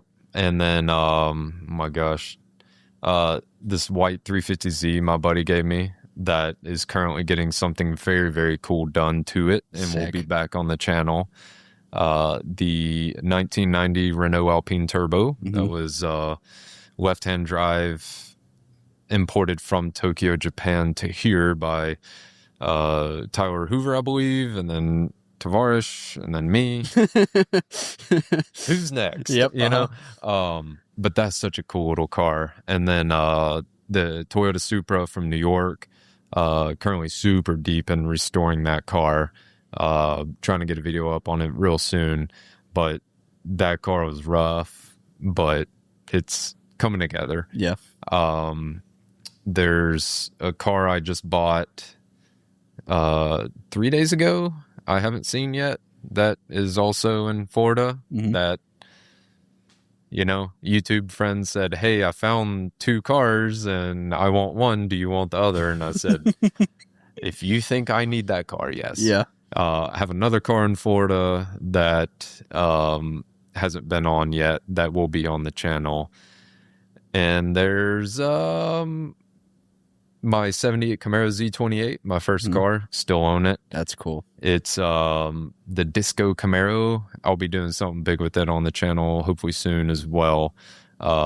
First car, man, I can't get rid of it. Oh, yeah. And it's just classic American muscle, Yeah. Let's see what else. There's the S15. Yeah, the Sylvia. Then the Chevy SS, the big one we restored. What else is there? There's like 3 crazy cars I really want to tell everyone about, but y'all have to watch to find out. Yeah. I don't know. There's just it's escalated heavily, so I'm actually about to sell some cars. Okay. So yeah, I gotta chill out, clean it out, and then bring some new in. And so the way I see it, there's some cars I've really fallen in love with that I really like. There's actually another car I just got back with as well. I've been busy. That there'll be a video up on it, and I want to like fully restore and keep it. Yeah. I can't feasibly restore every car I have. Right. It takes so much time to like restore. Like, forget about the money, just the time it takes to restore by myself. Like, I need help again. Hopefully, I beg my friends to come help whenever they can, and they do, and it helps tremendously whenever they do.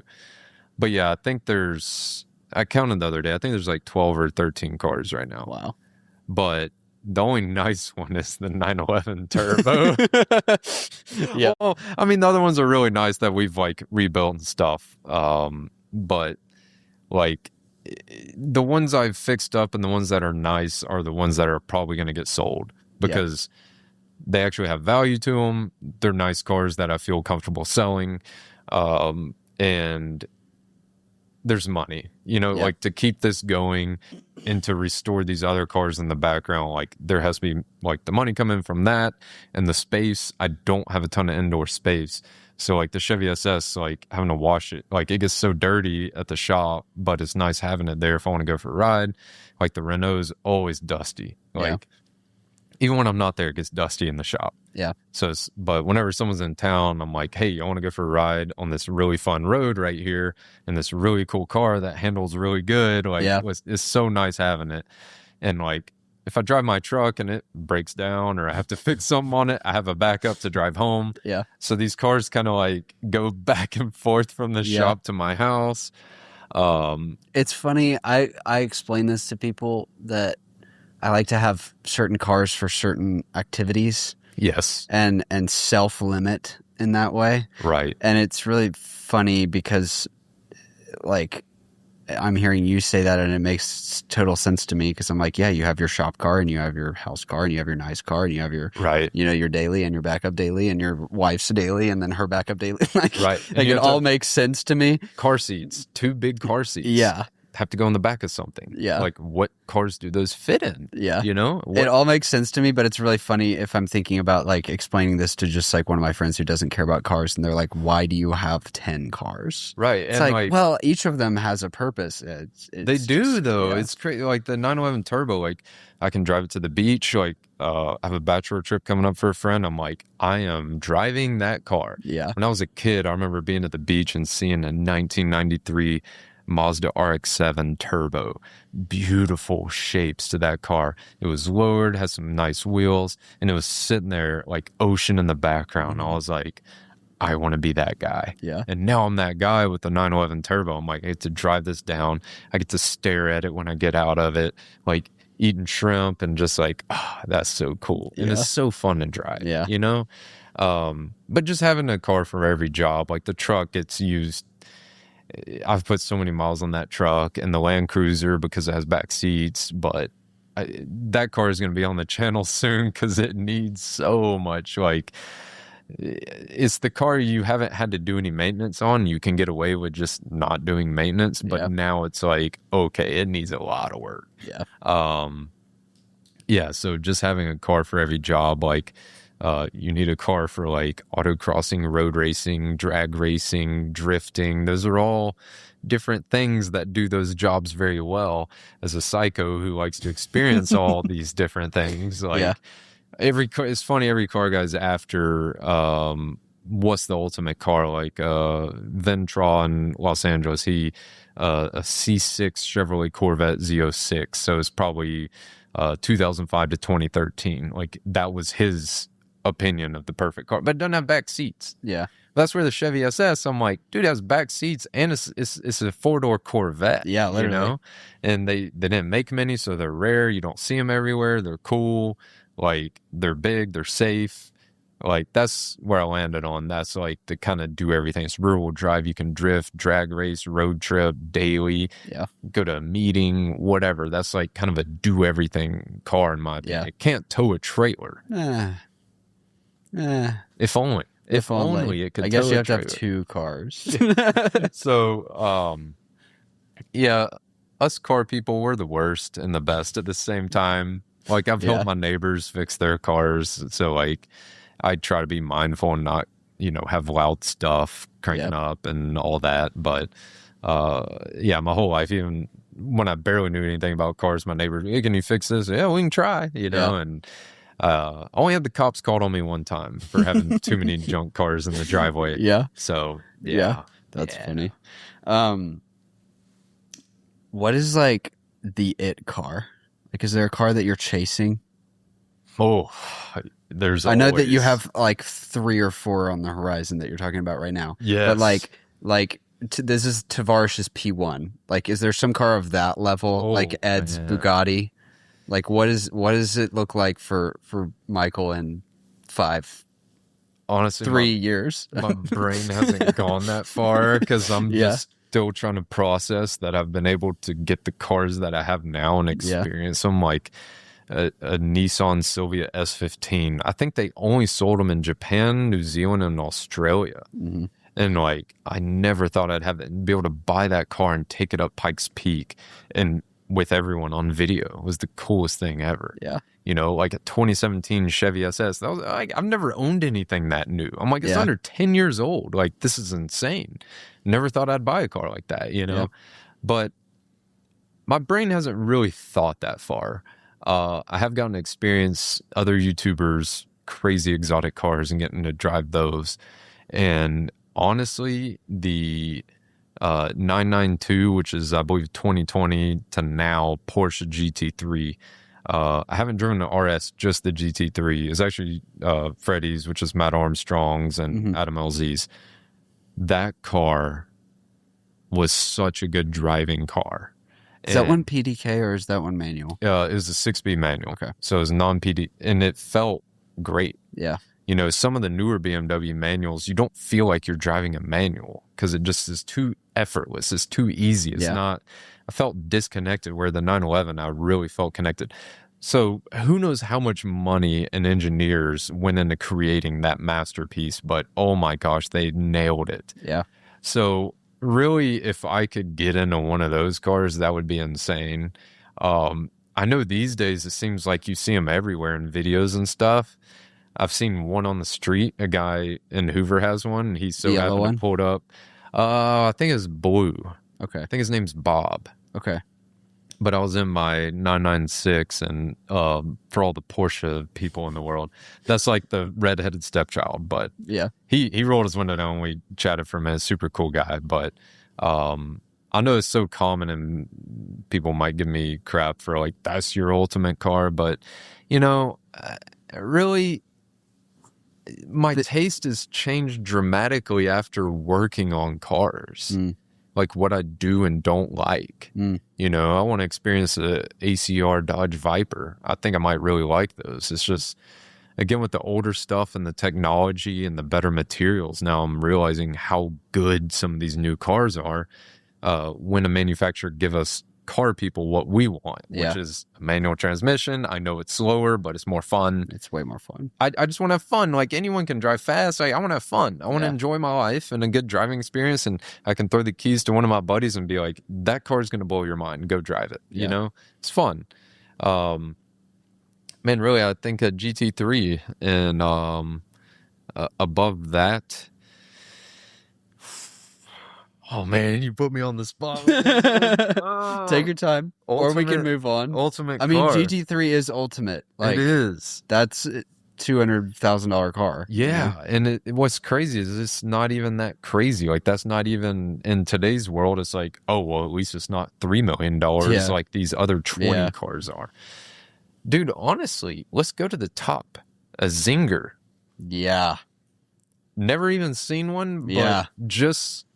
Why not? I think a Zinger would be the ultimate. That would be crazy. Insane thing. Like, I learned about those relatively recently. Yes, they're weird. For those who don't know, they're made in Los Angeles. Yeah, mainly 3D printed, and they work great.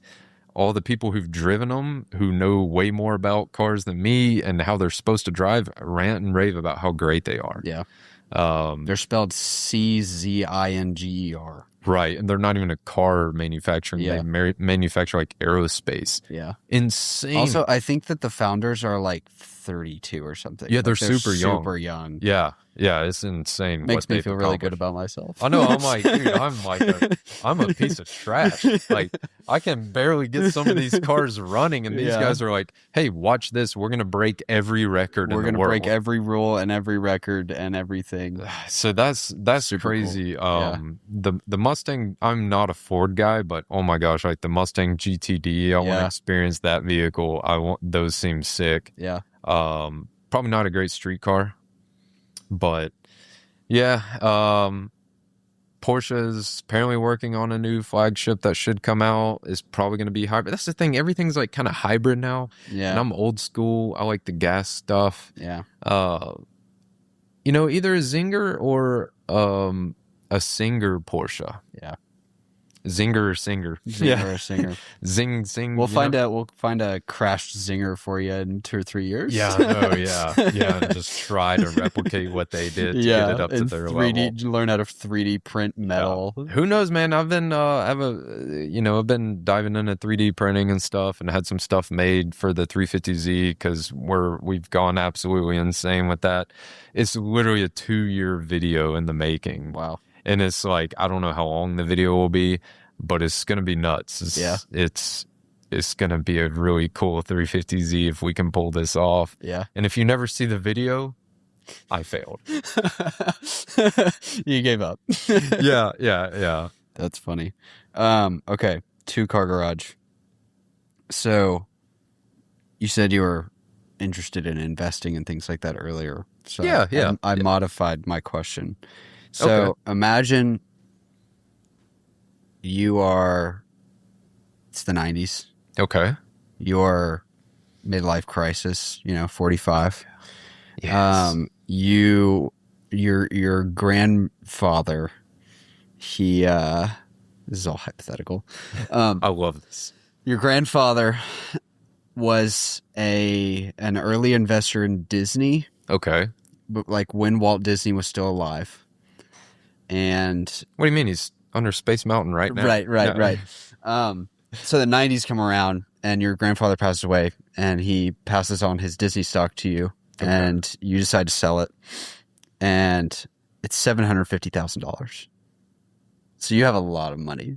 Yes. Especially in the 90s. What year? Let's say it's 1997. Okay. 97.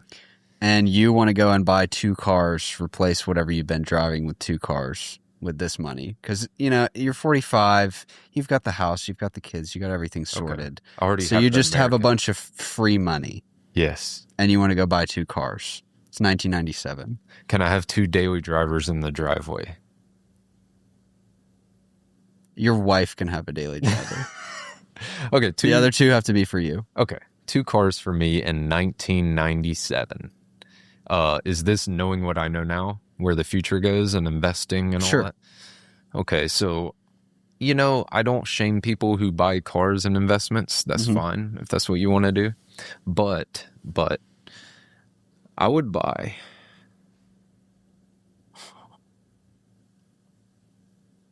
Dude, these are, oh my gosh, I feel like I'm bound for life with my answer here. Like, whatever happens Whatever happens, in this the is alternate permanent. universe is This going is to happen. So permanent. I can't screw this up. All right.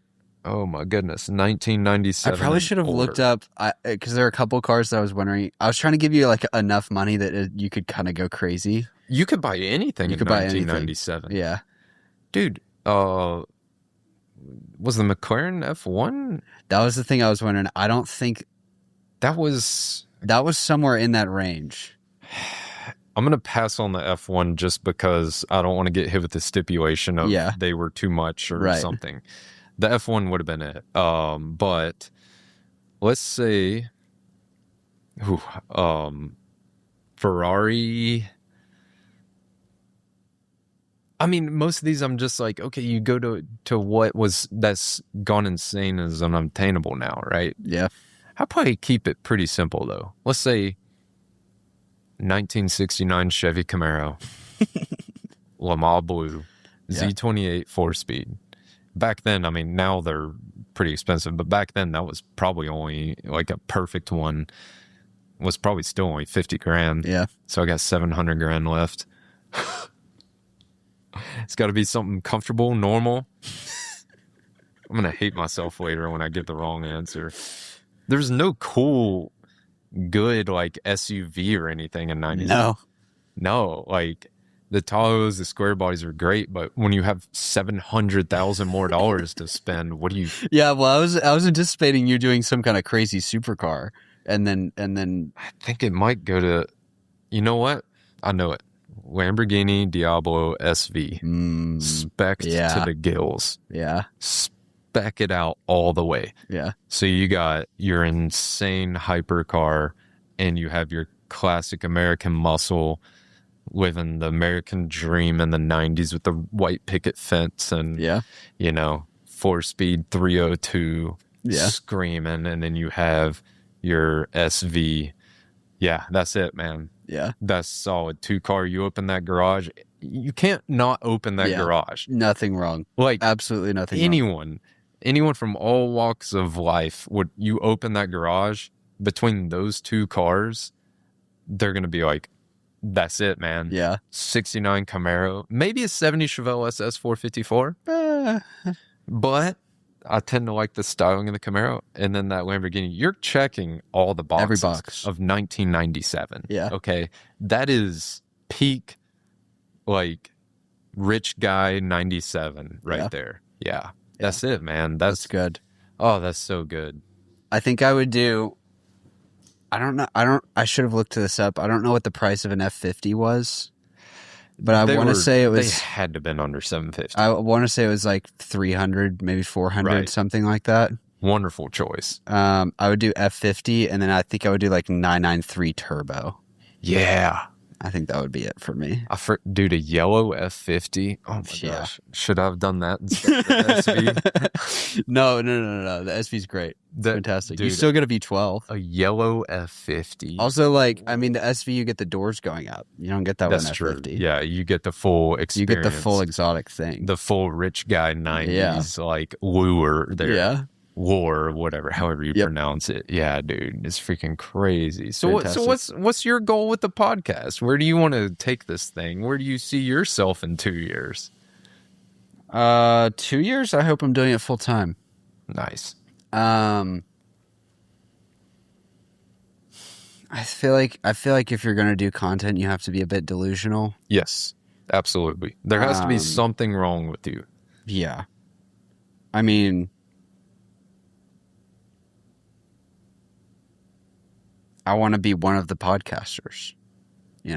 Dude, I hope you When are. That'd people be- talk about Chris Williamson and Yeah. Joe Rogan and Right. all these guys, I want to be one of the names. Well, the best advice I can give you that I've had work for me is just be yourself, be authentic, which you have no problem doing that. So, like, I think Yeah. you'll be just fine. But yeah, in the world of doing this and holding people's retention and entertaining, because that's what we're doing. Yeah. And hopefully relating to many other people out there. And I hope I'm inspiring and helping others, you know? Yeah.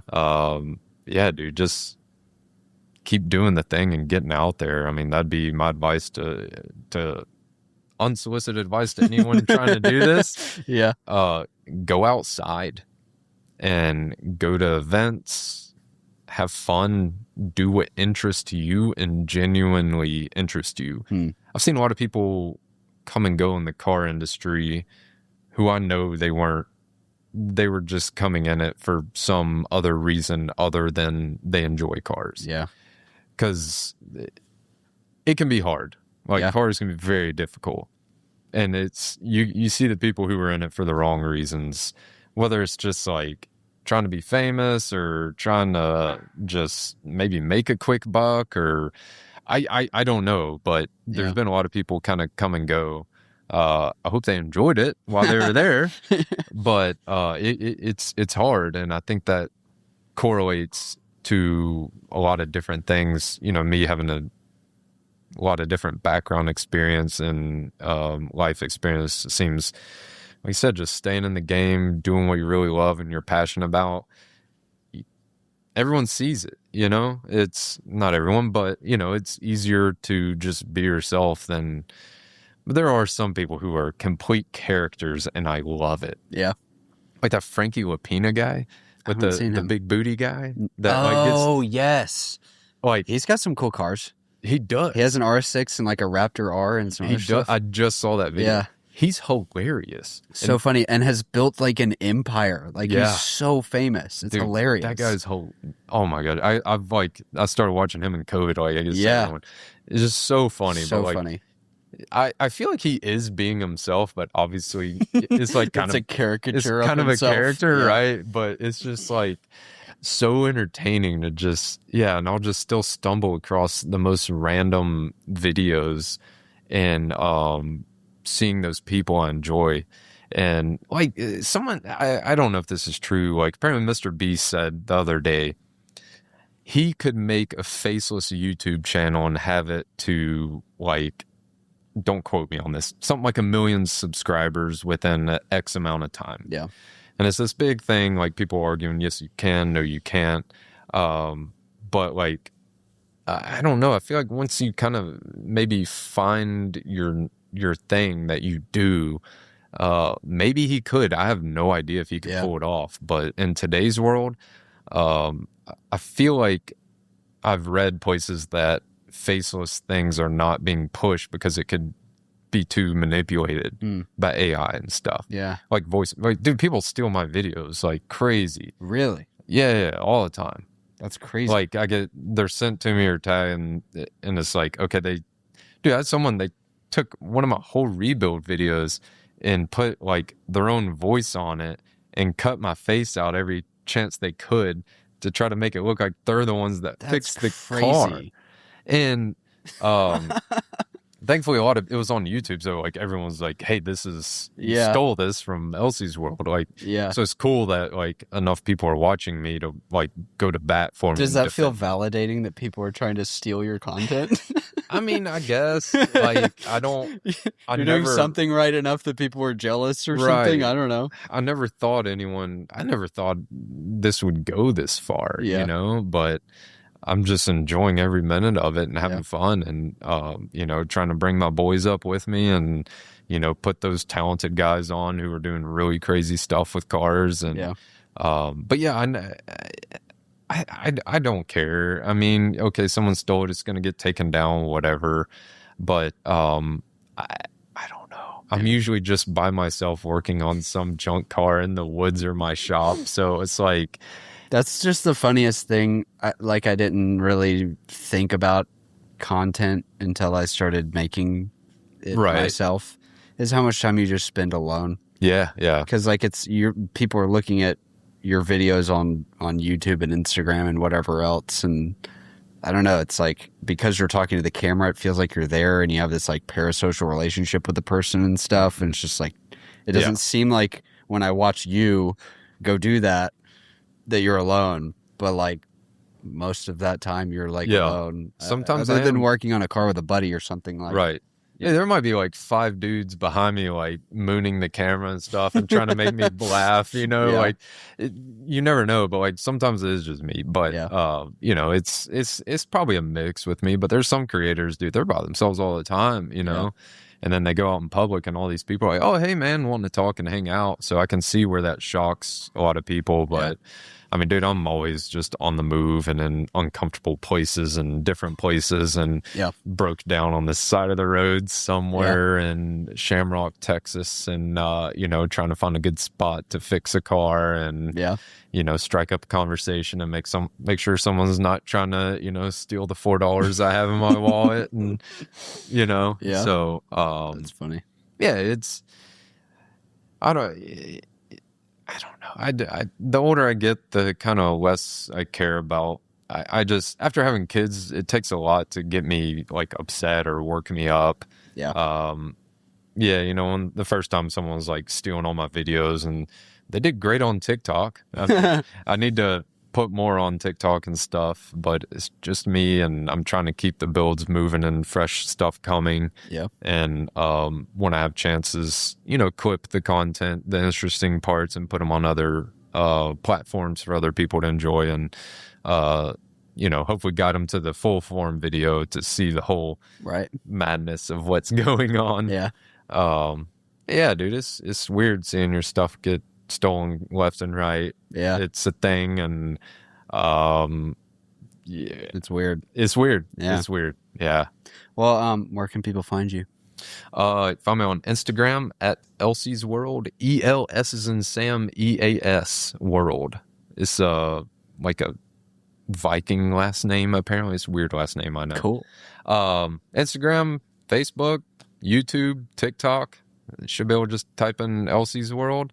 And I have a second channel called Elsie's Other World, where I do just kind of random stuff or not so ambitious projects, or something that, like, I found this Supra that I ended up not getting to buy it. But it's such a crazy story, finding the Supra in this abandoned lake house, like just falling apart. Like, I wanted to show the car, so I put that on.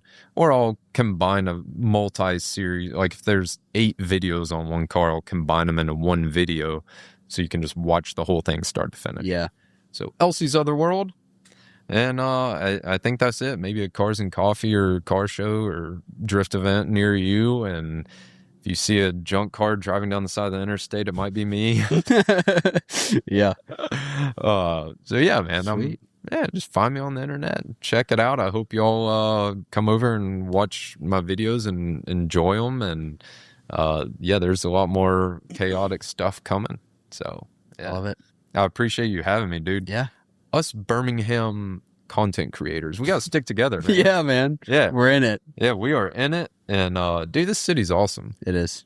It's come so far in the past 20 years. So there's so much to offer here, so much to do. The cars, Koenigsegg and Pagani are running around. There's stuff to do here. There's good food and restaurants, coffee. I'm getting a new kart track at Barber Motorsports. I saw that right 2 days ago. Yeah. It's cool, man. It's huge. Yeah, we got to get all the local people together and do something fun, and go hit a Cars and Coffee and just have a big car day. Absolutely. Yeah, it'd be great. It'd be fantastic. Yeah. Thanks for having me, dude. Yeah. This is great. Fun. I wish you all the success with this. Thanks, brother. Appreciate it. Yes, sir.